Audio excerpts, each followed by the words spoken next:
Hey everybody, welcome back. Today we're going to access array data with indexes. This is super valuable. It's great to really get this, so I'm going to go into detail here. We can access the data inside arrays using indexes. Array indexes are written in the same bracket notation that strings use, except that instead of specifying a character, they are specifying an entry in the array. Like strings, always use zero-based indexing so that the first element of the array is 0.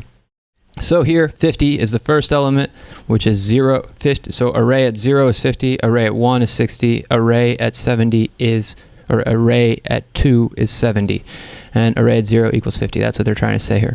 There shouldn't be any spaces between the array names and the square brackets, like array and then space 0. So they're saying that you don't want to say, here you see how it says array and then there's no break between the bracket.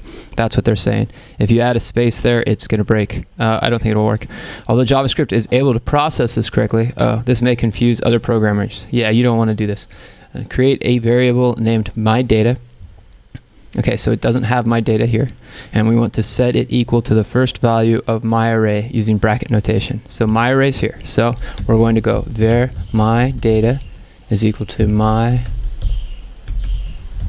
array at 0, right? Create a variable called my data and set it equal to the first value of my array. So my array, which is here, so it comes to 50. We can test this by console logging out my data. And so now we have 50, and then the first element of it is 50. Now a common mistake would be to put 1 here, but this is 0, and then so 60 is at position 1, and so that would be a common mistake.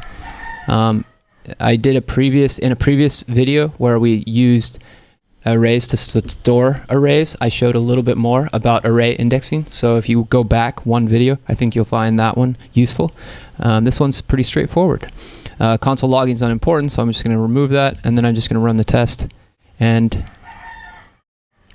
the variable myData should equal the first value of the array. Oh, I moved it to the wrong one, so there we go. Because I had this at element 1, I was selecting the first rather than the first, because the first is set to 0. And so if we run the test now, it should pass. Thanks for watching. See you in the next video.